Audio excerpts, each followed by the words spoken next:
Hello friends, welcome back to my channel English discovery by Garima. आज फिर से मैं आपके लिए ऐसे 15 सेंटेंसेस लेकर आई हूँ जो हमारी डेली लाइफ में यूज आते हैं और बहुत ही यूजफुल हैं।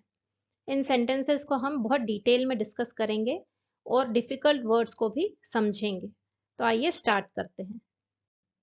हमारा पहला सेंटेंस है, पीछे की खिड़की से एक चूहा घर में घुस आया है। ये अक्सर हमारे घर में होता है।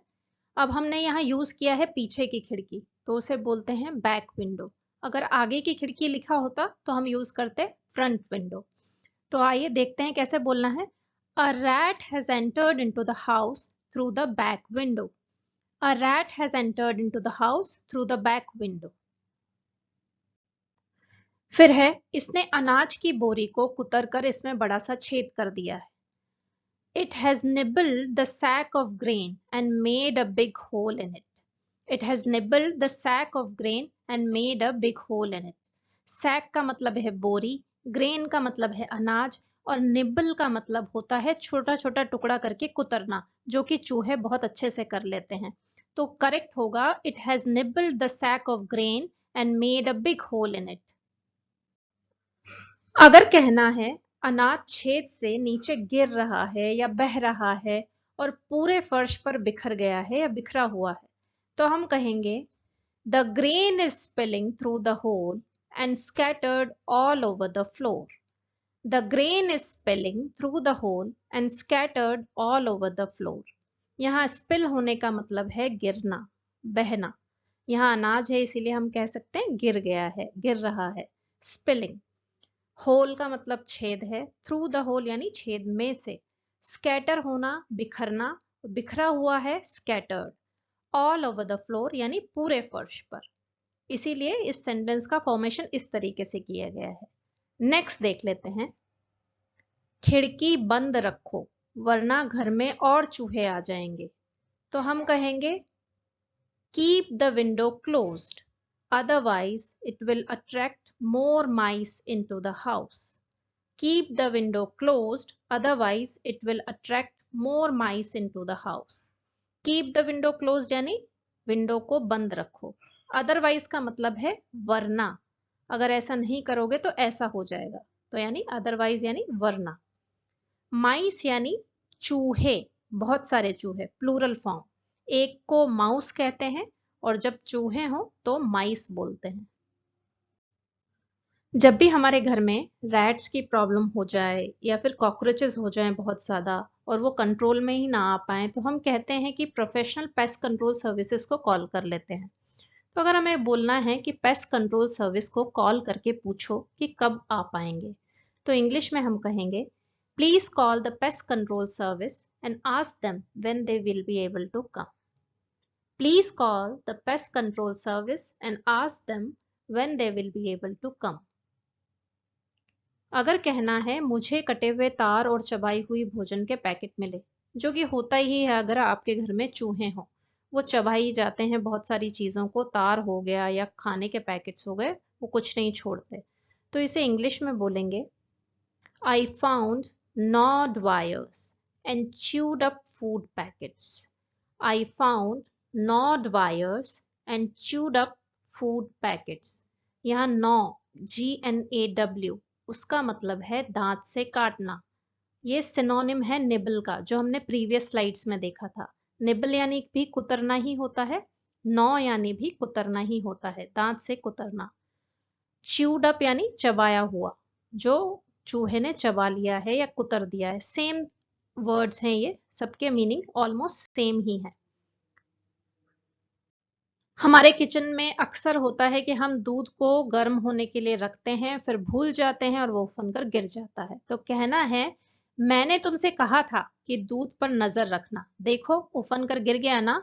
तो बोलेंगे I had told you to keep an eye on the milk, see it has spilled hasn't it. I had told you to keep an eye on the milk, see it has spilled hasn't it. जैसा कि आपको मैंने previous slides में बताया था, spill होने का मतलब होता है गिरकर, बिखर जाना। तो यहाँ दूध उफन कर बिखर ही गया है या गिर गया है। और कीप एन आई का मतलब है नजर रखना, उसके लिए ही इसका यूज किया गया है। हैजंट इट हमने स्ट्रेस देकर पूछा है कि मैंने तुम्हें बताया था ना, इसी के लिए हैजंट इट का यूज हुआ है। अगला सेंटेंस है, पालक का हरा रंग बरकरार रखने के लिए उसे उबालकर ठंडे पानी में भिगो दो। तो हरा रंग तो आप जानते ही हैं, उसे ग्रीन कलर बोलते हैं। उबालना, बॉयल करना, भिगोना, सोक करना। तो देखते हैं क्या बोलेंगे। Boil spinach and soak it in cold water to retain its green colour. Retain का मतलब है बरकरार रखना, जैसा था वैसा ही रखना। Boil spinach and soak it in cold water to retain its green colour. Next है, ऊपर वाले कमरे में एक कबूतर ने घोंसला बना रखा है और उसमें कबूतर के बच्चे भी हैं। आप नोटिस करिए कि ये जो भी सेंटेंसेस मैं यहाँ यूज कर रही हूँ वो कभी ना कभी हमारे यूज में आते ही हैं और हमें समझ नहीं आता कि उन्हें इंग्लिश में कैसे बोलना है। तो आप इनको दोहराते रहिए मेरे साथ और पेन और पेपर रखिए और इनको नोट भी करते जाइए। मेरे वीडियो को लाइक जरूर करिए और एंड तक इस वीडियो को देखिए। तो देखते हैं इस सेंटेंस को इंग्लिश में कैसे बोलना है। A pigeon has built a nest in the upper room and there are baby pigeons in it. A pigeon has built a nest in the upper room and there are baby pigeons in it. ये आपको समझ आ ही गया होगा, nest तो घोंसला को बोलते ही हैं। ऊपर वाला कमरा यूज किया है इसलिए अपर रूम। अगर कभी गलती से हमने किसी वाइट कपड़े को किसी कलरफुल कपड़े के साथ धो दिया और उस कलरफुल कपड़े का कलर निकल गया और वाइट पर चढ़ गया, तो हम कैसे बोलेंगे। कपड़े रंग छोड़ रहे हैं और धोने के बाद फीके दिख रहे हैं। इंग्लिश में कहेंगे the clothes are bleeding colour and look faded after washing. The clothes are bleeding colour and look faded after washing. Colour bleed करना यानी कपड़े का कलर निकल जाना, फेड होना यानी थोड़ा कलर फीका पड़ जाना। हम सभी जानते हैं कि अगर हार्ड वाटर आता है, खारा पानी आता है घरों में, तो उससे स्किन पे भी इफेक्ट आता है और बालों पर भी। कहना है खारे पानी से हमारे घर में सभी के बाल झड़ रहे हैं, तो हम कहेंगे due to hard water everyone's hair is falling in our house. Due to hard water everyone's hair is falling in our house. hair के साथ मैंने आर यूज नहीं किया, इज यूज किया है। आप ध्यान रखिए कि हेयर एक मास नाउन है और इसके साथ हमेशा इज ही यूज होगा। जैसे ग्रास भी सेम है, ग्रास के साथ भी इज ही लगाएंगे। Grass is greener on the other side, grass are greener नहीं बोलेंगे आप। तो याद रखिएगा हेयर इज फॉलिंग। आगे है, पंखा या तो 1 पर या फिर 5 पर चलता है, बीच की स्पीड काम ही नहीं कर रही। अगर हमारा रेगुलेटर खराब हो जाता है तो हम ऐसे ही बोलते हैं। तो इंग्लिश में कहेंगे The fan regulator either runs at level 1 or level 5. The intermediate speeds don't seem to work. The fan regulator either runs at level 1 or level 5. The intermediate speeds don't seem to work. Either का मतलब है या तो, यानी या तो 1 पर चलता है या फिर लेवल 5 पर चलता है। इंटरमीडिएट का मतलब है बीच की स्पीड, दोनों के बीच की speed. Don't seem to work यानी चल नहीं रही, काम नहीं कर रही। अगला है, उसने कमीज धो दी लेकिन कॉलर और आस्तीन की मोहरी अभी भी गंदे हैं। अब देखते हैं इसे कैसे बोलेंगे। He washed the shirt but the collars and cuffs are still dirty. Collar यानी आप जानते हैं जो गले के पास का पार्ट होता है, गले को कवर करता है, उसे कॉलर बोलते हैं। और आस्तीन जो हमारे हैंड्स पे रहती है, रिस्ट के पास, उसे कफ्स बोला जाता है। तो आप बोलेंगे he wash the shirt but the collars and cuffs are still dirty. कुछ कपड़ों, विशेष रूप से सैटिन या शिफॉन को केवल ड्राई क्लीन किया जाना चाहिए। सम फैब्रिक्स, स्पेशली सैटिन और chiffon, should only be dry cleaned. Some fabrics, especially satin or chiffon, should only be dry cleaned.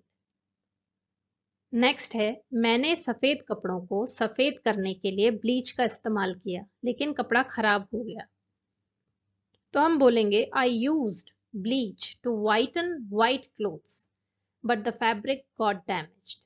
वाइटन white clothes यानी सफेद कपड़ों को और सफेद बनाने के लिए, वाइटन वाइट क्लोथ्स। फैब्रिक यानी कपड़ा, गॉट डैमेज्ड यानी डैमेज हो गया, खराब हो गया। तो सही है, इससे अगर बोलेंगे I use bleach to whiten white clothes but the fabric got damaged. So that's all for today's lesson guys. अगर आपको ये लेसन पसंद आया हो तो लाइक ज़रूर करें, सब्सक्राइब करें और बेल आइकन को प्रेस करना ना भूलें। Thank you.